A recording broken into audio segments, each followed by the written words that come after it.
Ayan, isang mapagpalang araw sa ating lahat mga kamolde. Bali, ito na po yung ating mga hollow block machine. Niyari na po yan. Pintura na lang ang kulang.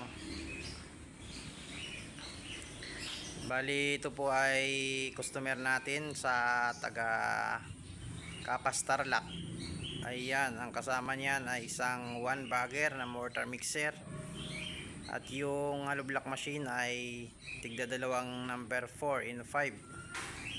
3,000 palitan na D4 at 2,000 na D5. So ayan, tinatanong na tayo ni sir kung kailan pwedeng i-deliver.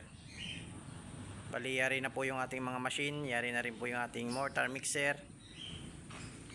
Doon lang po tayo sa palita, medyo kulang pa dahil 5,000 lahat yung palitang order. Kaya yun po, sa mga gusto pong mag-order ng hollow block machine, gusto magtayo ng hollow block business, ayan, pa-PM lang po kayo sa akin. Thank you and God bless.